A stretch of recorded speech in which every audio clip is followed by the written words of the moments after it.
In the vast open plains of Western Australia, a strange enemy once threatened the agricultural backbone of a struggling nation. Not a foreign army, not a plague, but a bird. An emu, to be exact. Flightless, swift, and surprisingly strategic. The emu would become the center of one of the most bizarre conflicts in military history. The Emu War of 1932 sounds like a setup for a comedy joke, but it was all too real. This is a story about more than just birds. It's about government overreach, rural despair, military embarrassment, and what happens when pride meets feathers. I am Aaron Baker, and you're listening to Way Out of History.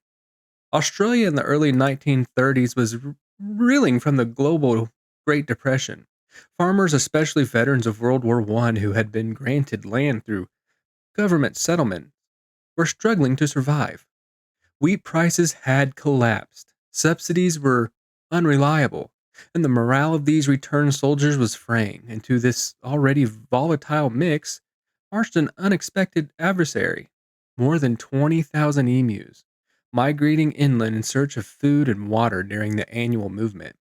These birds descended like a feathery plague upon farmlands in Western Australia, particularly in the Campion district. They trampled fences, destroyed crops, and triggered cascading damage. Where rabbits and droughts had already weakened farms, the emus finished the job. For these farmers, the emus were not a nuisance. They were an existential threat. Desperate, the farmers turned to the federal government for help, and the government, eager to appear responsive to its war veteran constituents, took the request seriously, perhaps too seriously. Rather than dispatching agricultural scientists or ecologists, they sent soldiers with machine guns. The idea may sound ridiculous now, but it wasn't a joke at the time. In fact, it was a formal military operation approved by the Minister of Defense. Thus began what history now refers to as the Great Emu War, a battle that would test not only bullets and birds, but also the pride of a nation. To understand why this bizarre conflict unfolded the way it did, we need to go back to the years following World War I. Thousands of returning Australian soldiers were promised land as a reward for their service. It was a program meant to honor them and rebuild the nation's agricultural economy. Unfortunately, many of the plots granted were marginal at best, arid, infertile, and poorly suited for the wheat farming these men were expected to pursue. These soldier settlers lacked the capital, the tools, and often the know how to cultivate such land effectively. Yet they persisted, driven by duty and pride and the hope of a better future. But as the global economy collapsed around following the 1929 Wall Street crash, wheat prices dropped drastically. In fact, they plummeted. The promising government subsidies failed to materialize. The soldiers had once marched through Europe now found themselves at war with the Australian wilderness, and they were losing. Fences were their first line of defense against the wild, and emus made a mockery of them.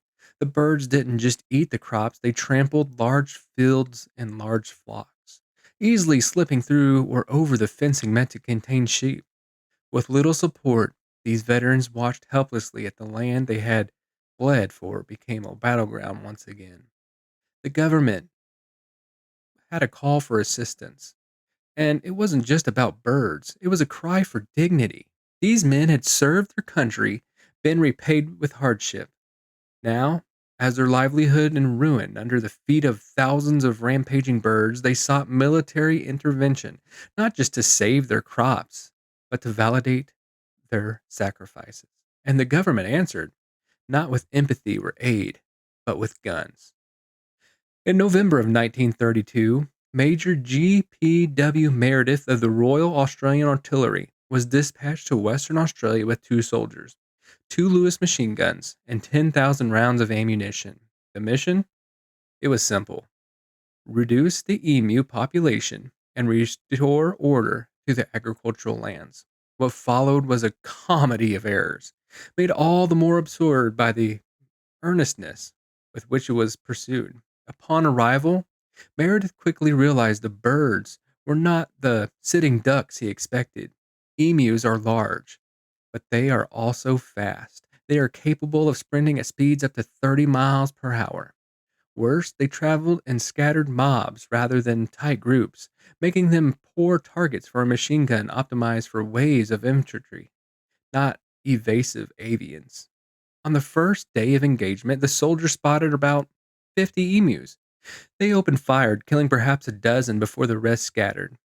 In the following days, even large flocks were sighted. The emus proved maddeningly elusive.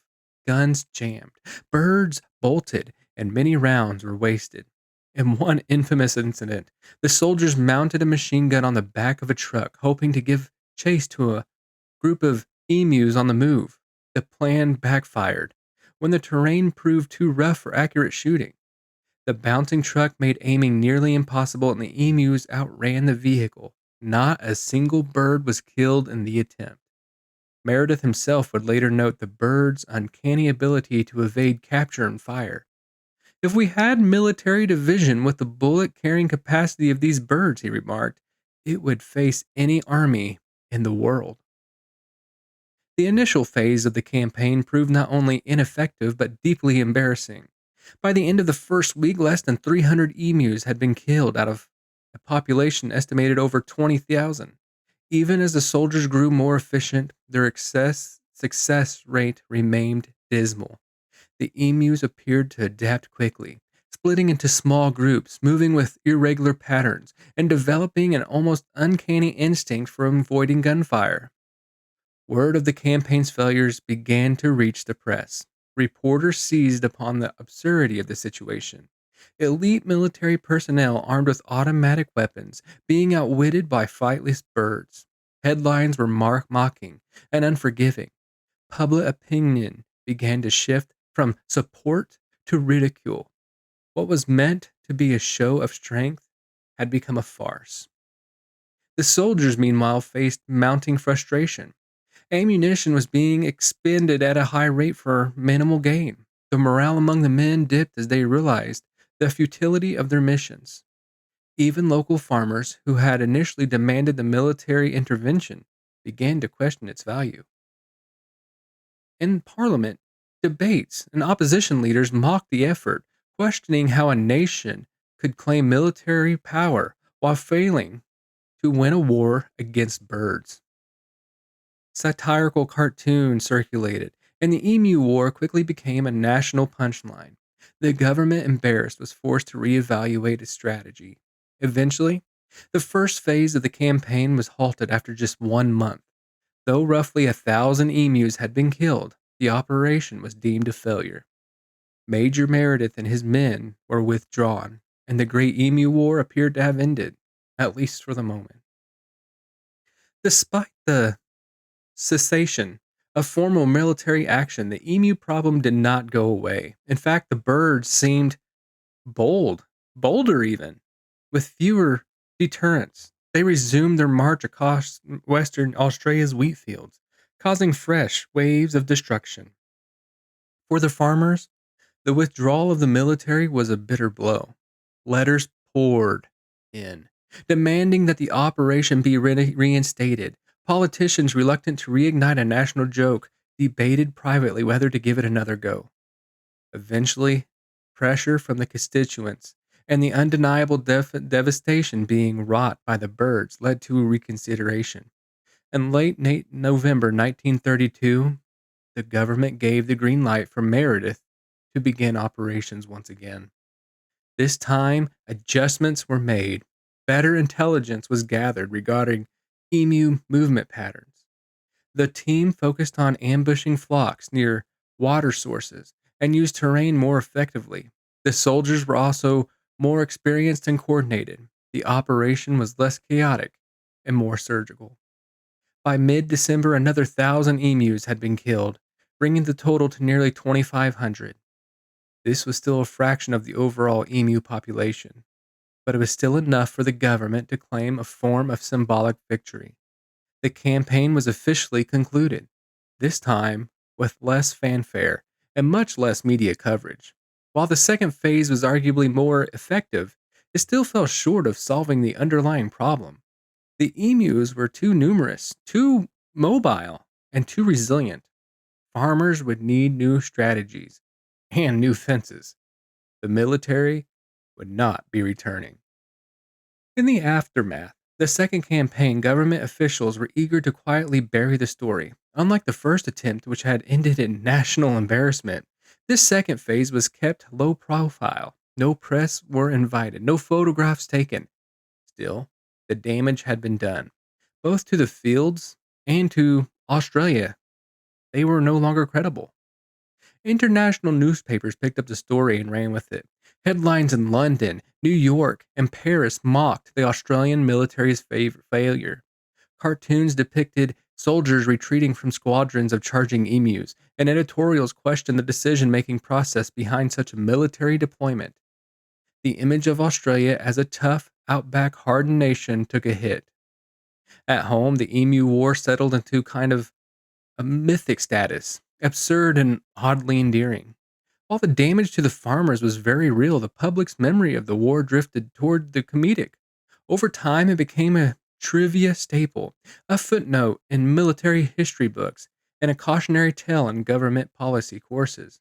Yet, for these soldier settlers of Western Australia, the war was no joke. They had lost crops, money, and faith in their government. The Emu War did little to solve their problems and even less to restore their confidence in public institutions. Their cries for help had been answered with firepower and more often than not ridicule. What made the Emu War endure in public memory wasn't just its absurdity, but its symbolism. It came to represent the failure of bureaucracy, the unpredictability of nature, and the hubris of thinking what every problem can be solved with a gun. The emus, for their part, seemed entirely uninfected in the long run. Despite the military's efforts, the population remained stable. They continued their migratory patterns each year, still troubling farmers, but never again attracting the same level of attention. Nature, as it turned out, had no intention of yielding to man. Efforts shifted toward long term ecological solutions, improved fencing, bounties for emu kills, and coordinated hunts by locals, communities rather than military operations. These efforts had mixed success, but at least gave farmers more direct agency in managing their land. The Emu War exposed the limits of human control. Even in an era defined by rapid industrial progress and post war optimism, a flock of birds had demonstrated that nature could not be so easily subdued. Many may conquer armies, but he will always struggle to conquer ecosystems. Some scientists later pointed out that the emus weren't acting malicious.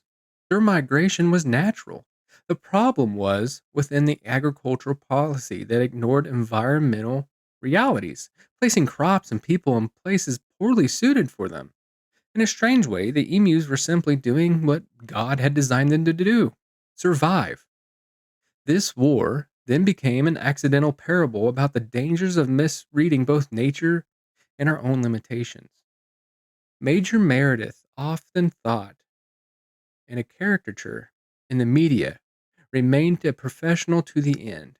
In later interviews, he spoke with a mixture of humor and weariness about the ordeal. He praised the emu's intelligence and mobility, and he never pretended the campaign had been a success. Other soldiers involved in the campaign shared similar reflections. They didn't fault the birds, they blamed bad planning and impossible expectations. The troops followed orders, but many knew early on that the whole thing was a fool's errand. There was no heroism in this war, no medals awarded, no parades. These men returned home not to cheers, but to jokes, unfortunately. Some would later distance themselves from the event entirely, reluctant to be associated with what had become a national punchline. Yet their service, however absurd the context, remains a testament to obedience and discipline. They carried out their orders without question, even when those orders made little strategic sense. In a different context, the same obedience would have been praised as a patriot. Their quiet dignity in the face of mockery offers a subtle lesson about doing one's duty, regardless of public opinion or ultimate success. Back on the farms, anger simmered. The failure of military intervention forced many farmers to confront not just the emu threat, but the broader failure of national agricultural policy. They began forming coalitions, pushing for better representation, and lobbying for real solutions rather than symbolic gestures. Their efforts gave rise to more organized political movements, some of which would shape Australian politics in the next years to come.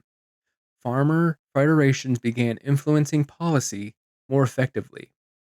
Agriculture started to be taken more seriously, and subsidies were eventually restructured.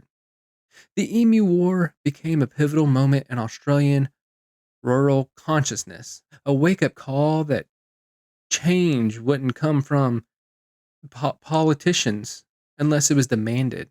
The image of a farmer waiting for the military was replaced by the image of a farmer organizing a protest, writing a petition, or running for office. It wasn't the emus that broke them, it was a sense of abandonment. But through resilience and cooperation, many of these communities slowly rebuilt. From the ashes of a bird war came a political awakening. One of the most enduring consequences of the Emu War was its role as a cultural metaphor. Over time, fighting emus became shorthand for government incompetence, overreach, and laughable military adventures. It was so invoked in parliament debates, in school textbooks, and even in pop culture references. Australian comedians made a heyday for it, and it became the punchline of internet memes decades later. It has inspired documentaries, even mockumentaries, and even fictionalized war games. The Emu War continues to capture the imagination precisely because it feels too strange to be true. But beneath the laughter lies a serious warning. The Emu War teaches that once a government loses credibility, once it becomes the butt of a national joke, it is hard to regain the people's trust. Symbolic actions don't substitute for real solutions. Spectacle is no match for substance. Humor may soften the blow, but it doesn't erase the sting of neglect. The people lived through the Emu War had borne scars, even if their story now draws chuckles. Ridicule is a powerful form of judgment, and sometimes it's the only check on power we have. It's tempting to ask, what if the Emu War had been a stunning success? What if the soldiers had wiped out the emu population and restored the crops? Would it still be remembered? Well, I don't know. Probably not. It would have become another forgotten chapter in the long book of agriculture policy.